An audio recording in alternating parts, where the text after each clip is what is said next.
E eu queria falar um pouquinho sobre distrações com vocês hoje. Eu faço meu devocional todos os dias, de manhã. Vocês já ouviram falar, né? Café com Deus, né? Existe muito na internet essa fala.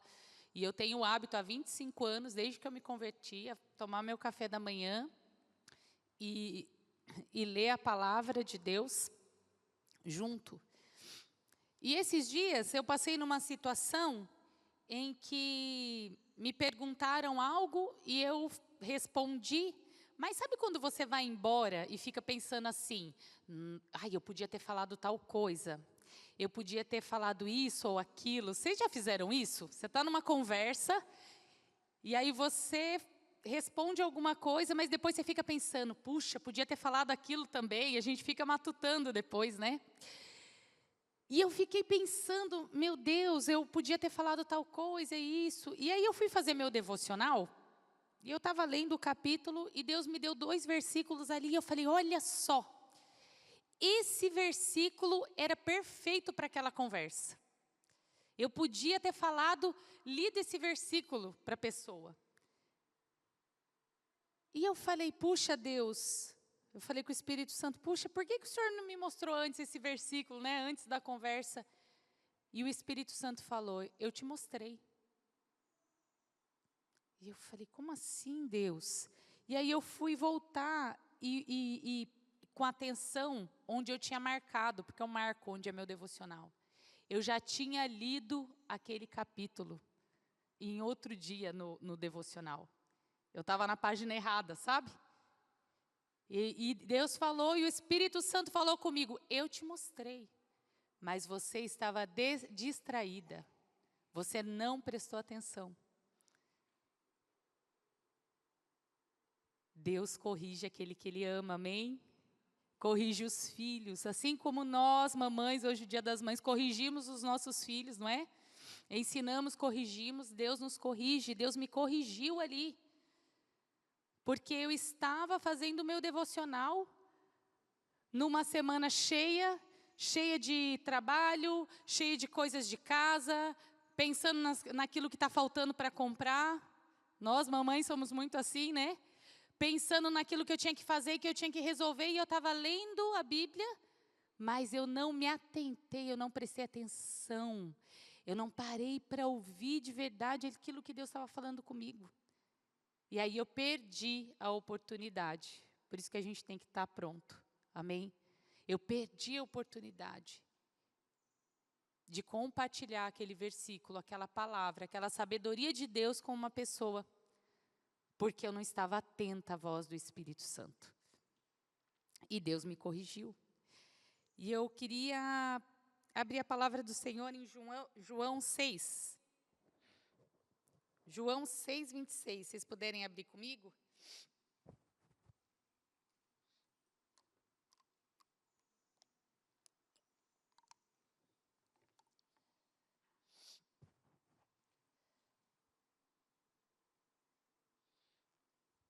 Amém? Diz assim. Jesus respondeu e disse-lhes, na verdade vos digo, que me buscai não pelos sinais que viste, mas porque comeste do pão e vos saciaste. Trabalhai não pela comida que perece, mas pela comida que permanece para a vida eterna, a qual o Filho do Homem vos dará, porque a este o Pai Deus o selou. Disseram-lhe, pois, que faremos para executarmos a obra de Deus? Jesus respondeu e disse-lhe, a obra de Deus é esta, que creiais naquele que Ele enviou. No próprio Jesus, né? Deixa eu contextualizar. Jesus tinha começado seu ministério. Ele tinha feito várias curas, vários milagres. Mas aqui, ele tinha acabado de fazer a multiplicação dos pães e peixes. Vocês já ouviram falar na multiplicação dos pães e peixes? Quando milagrosamente 5 pães e 2 peixinhos alimentou uma multidão de mais de 5.000 homens. Naquela época se contavam só os homens. Aproximadamente 25.000 pessoas. Deus tinha feito um milagre da multiplicação. Então, ele fala para a multidão: vocês estão me seguindo pelo milagre, pelo pão que vocês comeram. Sabe, irmãos, quando a gente está com muita fome, o que você mais quer? É comer, né? Mas assim que você se alimenta, aquela sensação vai embora. Aquele desespero. Sabe quando a gente fica muito tempo sem comer, bate um desespero, você chega em casa, só eu que faço isso, chega em casa mexendo no armário, tirando tudo, comendo, beliscando, né? Aquela fome. Mas depois que você comeu, saciou a fome. Muitas vezes nós buscamos a Deus, buscamos a presença de Deus por alguma coisa que a gente precisa. Mas aquilo que a gente precisa, assim que é realizado, aquilo acaba. É como uma cura.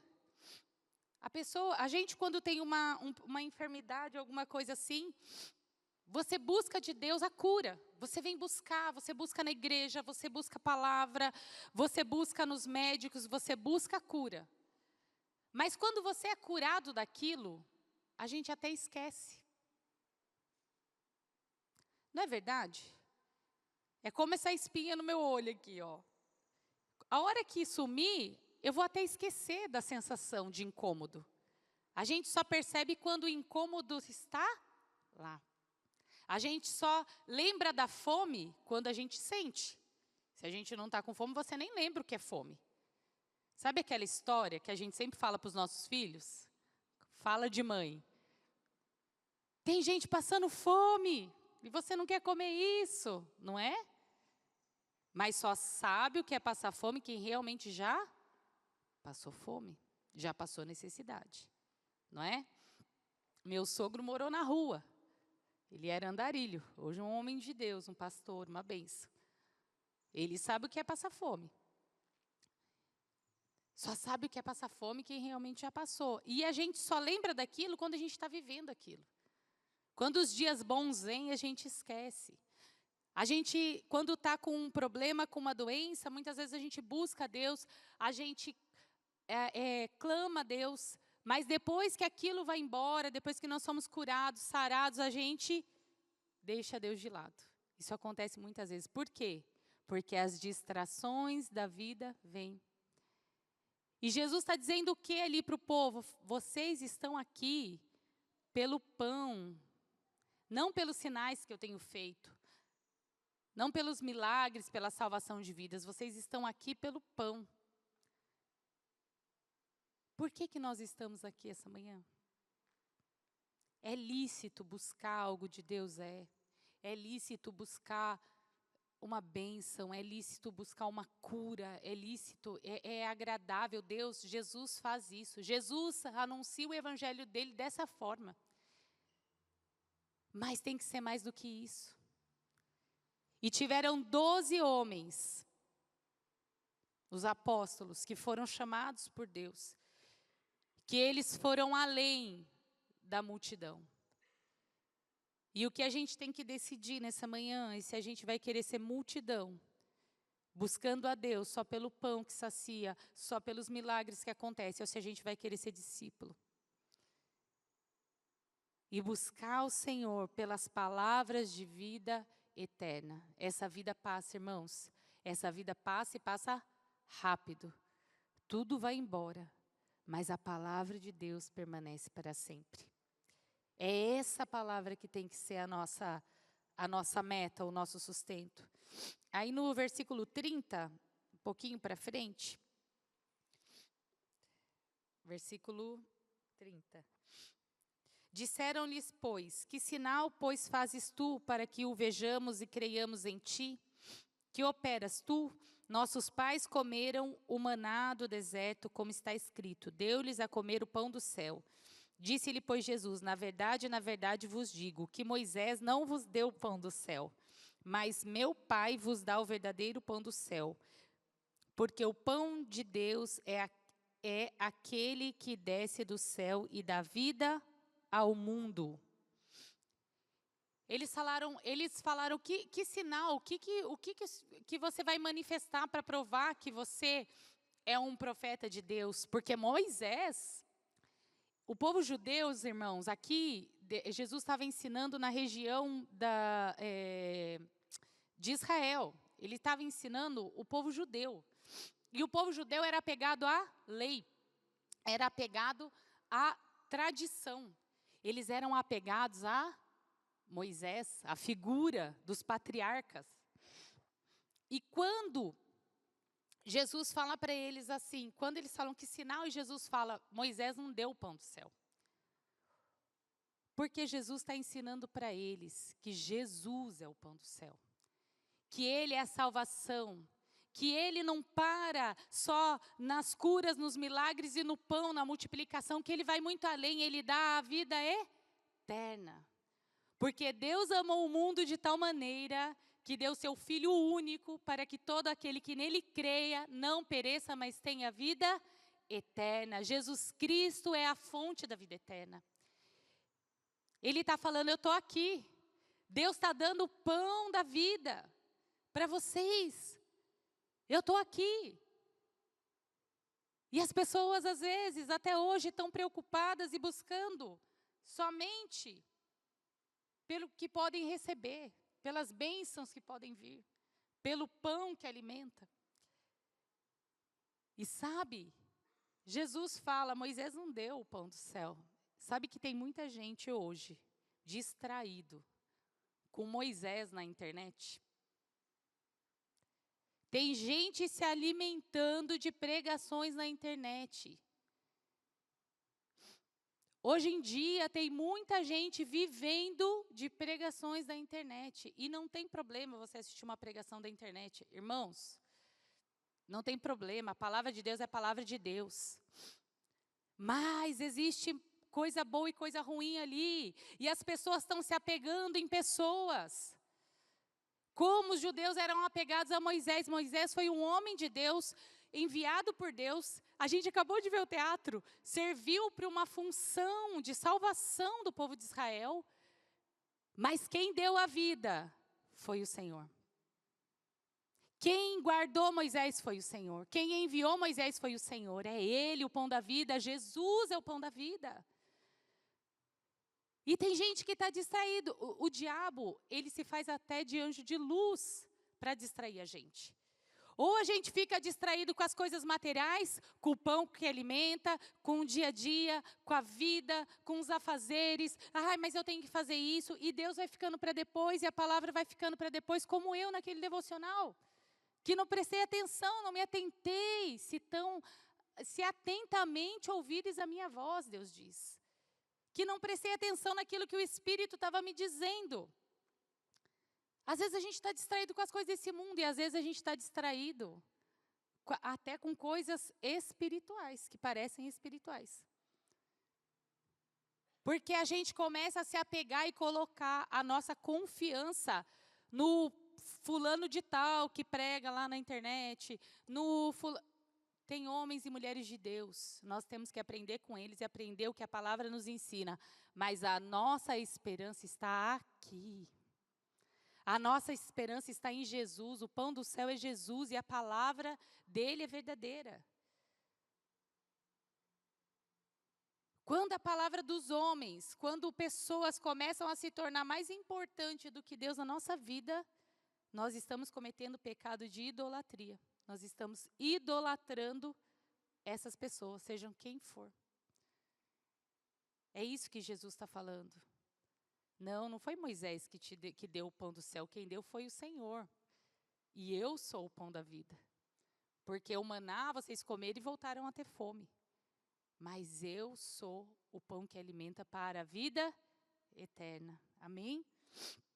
Em João, no 60, aí mesmo, no versículo 60, aí acontece um diálogo muito importante. Imagina só, para o povo judeu. Jesus está dizendo que ele é o pão do céu, o pão da vida, o pão que alimenta. E ele fala que era necessário que eles comessem desse pão e bebessem do seu sangue. Imagina para eles entenderem a complexidade. Ele está falando uma linguagem espiritual. Ele está falando de forma espiritual, mas eles não conseguiram entender e começaram a achar dura essa palavra. E aí no versículo 60, muitos, pois, dos seus discípulos, ouvindo isso, disseram: duro é este discurso, quem pode ouvir? Sabendo, pois, Jesus em si mesmo que seus discípulos murmuravam a respeito disso, disse-lhes: isto vos escandaliza? Que seria, pois, se visseis subir o Filho do Homem para onde primeiro estava? O Espírito é o que vivifica, a carne para nada aproveita. As palavras que eu vos disse são Espírito e vida.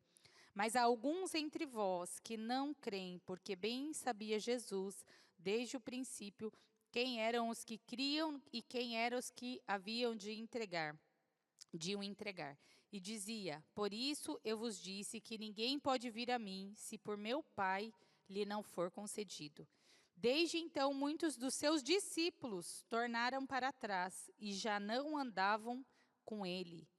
Então disse Jesus aos 12: quereis vós também retirar-vos? Respondeu-lhe, pois, Simão Pedro: Senhor, para quem iremos nós? Tu tens as palavras de vida eterna. E nós temos crido e conhecido que tu és o Cristo, o Filho de Deus. Senhor, para onde nós iremos, só tu tens as palavras de vida eterna. Nós estamos aqui. Nós temos que estar aqui pelas palavras de vida eterna. O que salva é a palavra de Deus, vivificada pelo Espírito Santo, porque a letra mata e o Espírito vivifica. É a palavra de vida, é a palavra rema, é a palavra colocada em prática. É a palavra de Deus que nos dá a salvação, que nos dá a vida eterna. Outro dia, pegaram uma foto do André do WhatsApp, esses golpistas, clonaram a foto e mandaram uma mensagem para a nossa loja e falaram assim: pode me passar o contato do financeiro? O financeiro sou eu, o departamento financeiro inteiro sou eu, uma única pessoa. Aí o pessoal já viu, falou, lógico que o André não trocou de número, é golpe e tal. E aí eu comecei a conversar com eles, eu falei: oi, pode falar? Pois não. Aí eles, é sobre uma conta para pagar. Eu falei: tá bom, eu vou mandar o Pix. Aí eles: não, tem umas contas em cena. Eu comecei a conversar. Aí depois eu mandei uma mensagem assim, falei: olha, eu sou filha de Deus, nós somos filhos de Deus. E eu creio na justiça de Deus. Deixa eu te falar, já tem tanta gente roubando a gente, não é, irmãos? Aí está aí o escândalo do INSS, Não quero falar de política, mas está aí. Falei: já tem tanta gente roubando a gente. Faz o favor. Eu falei para ele: faz o favor. Presta atenção no juízo de Deus, porque Deus é justiça, nós somos filhos dele. Ai daqueles, antes que você receba o juízo de Deus, morra e deixe todo o dinheiro que roubou para trás. Eu mandei para o golpista. O pessoal da loja ria depois. Irmãos, vai ficar tudo para trás. A hora que morrer, vai ficar tudo, quem roubou, quem não roubou, quem fez, vai ficar, todo mundo vai para o mesmo destino. Não tem como você pode fugir de tudo. Pode tentar não envelhecer, pode colocar botox, não é verdade? Pode pintar o cabelo, pode pôr implante para não ficar careca, pode fazer preenchimento no rosto todo, não é verdade? Mas todo mundo envelhece, todo mundo vai. A juventude não é eterna. A gente, quando é jovem, acha que é eterno, Nunca vai envelhecer. Meu Deus, 40 anos, que velha eu pensava, Vou fazer agora, 40 anos. E é assim a vida. E sabe, tudo que a gente arrecadou, tudo que a gente juntou, tudo que a gente conquistou, vai ficar. Não é verdade? Tudo vai ficar para trás. Eu falei para o golpista: tudo que você roubou vai ficar, meu filho. Cuida para não ir para o inferno. Melhor se arrepender, Sabe, as coisas ficam, mas a palavra de Deus, ela é eterna. E tiveram 12 homens. E foi o apóstolo Pedro que falou: para onde nós iremos se só tu tens as palavras de vida eterna, Senhor? Mas sabe, Pedro teve que passar um longo caminho. Mesmo ele conhecendo as palavras de vida eterna, ele negou a Jesus 3 vezes. Ele teve que passar pelo arrependimento de ter negado. Quando Jesus está ressurreto, ele fala para Pedro, Pedro, tu me amas 3 vezes. Você acha que é coincidência? Ele pergunta 3 vezes para Pedro, Pedro, tu me amas? Eu creio que Jesus estava lembrando Pedro, Pedro, você me negou 3 vezes. 3 vezes depois, quando Jesus estava sendo crucificado, ele falou que não conhecia Jesus, ele negou a Jesus. E aí Jesus vem tratar com ele e fala, tu me amas? Pedro, tu me amas? Pedro, tu me amas? Apacenta as minhas ovelhas. Sabe? Por quê? Porque Pedro tinha que levar o evangelho. Pedro, ele teve uma experiência com Jesus, ele sabia que ele era o Cristo, ele sabia que o que mais importava era a vida eterna. Esses 12 apóstolos, eles foram mortos. Poucos morreram de morte natural. Um foi crucificado de cabeça para baixo, segundo a tradição, né? Um foi decapitado. Os apóstolos de Jesus foram mortos de forma brutal. Eles precisavam entender que o que importava era a vida eterna e a palavra de Deus. Porque se a gente viver pelo que é aparente, pelo momentâneo, irmãos, é por isso que a gente vive numa geração doente, uma geração depressiva. Tantas pessoas tristes. E Deus pode te libertar e curar a depressão. Mas você sabe por que a geração que vem e as coisas estão assim cada dia mais? Porque as pessoas não têm esperança no que é eterno. Nós vivemos o que é temporal. Nós viemos, a gente vem até Deus muitas vezes pelo pão que sacia. Pela bênção. Por aquilo que é material, que você tanto quer. Ah, eu quero casar, né? Vem na igreja buscar o casamento, não é? Mas Deus quer que a gente busque a palavra dele pelo que é eterno, pela vida eterna, amém? E João 13, no 13, vai um pouquinho aí para frente, por favor.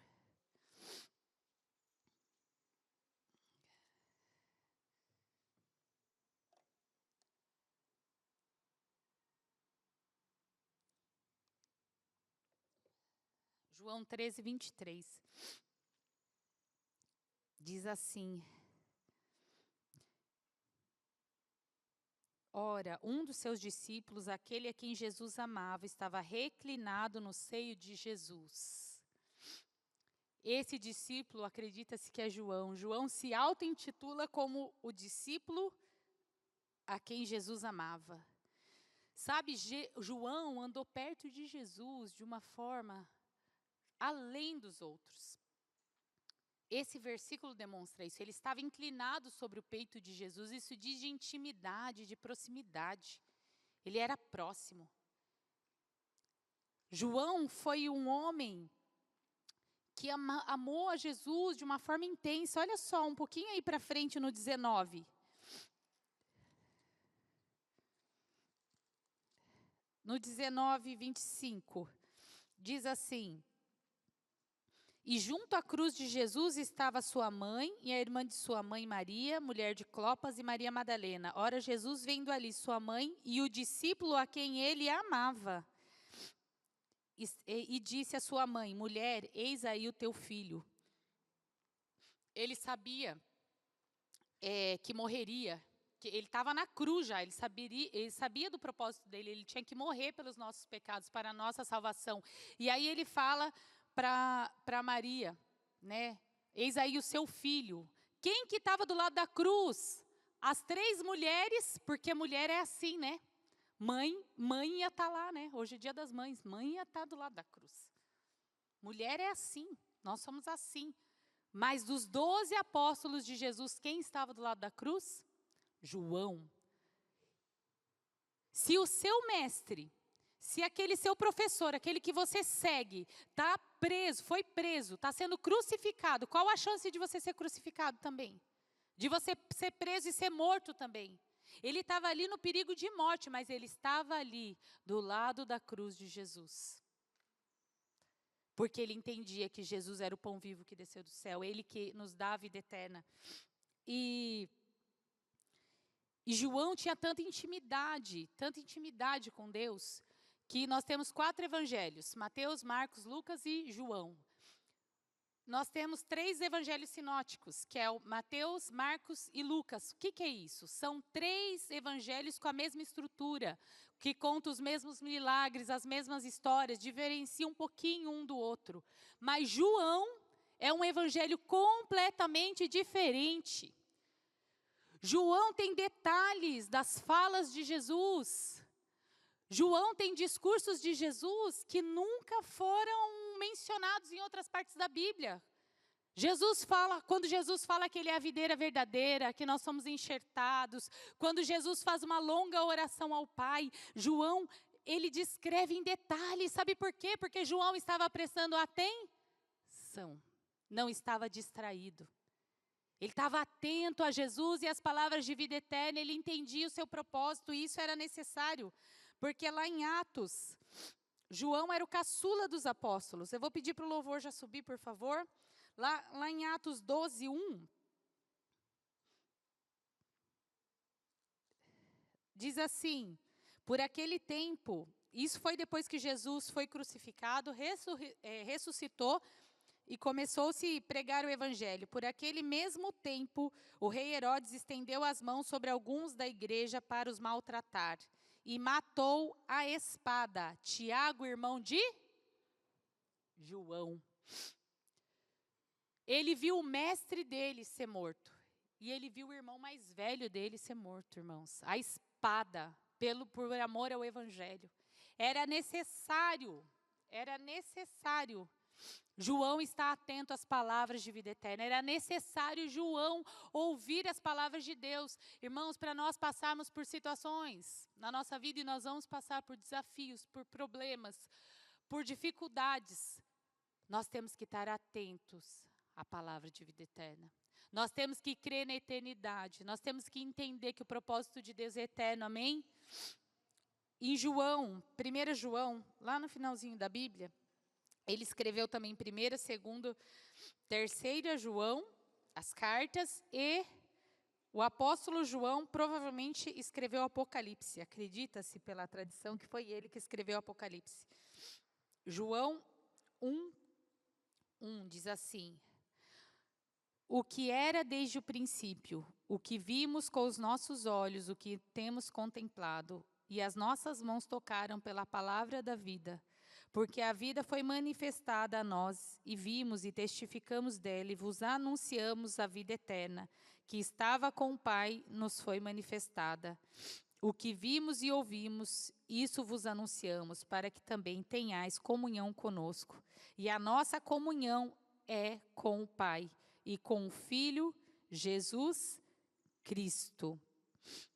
Olha o que ele fala, o que vimos com os nossos olhos e temos contemplado, e as nossas mãos tocaram a palavra da vida.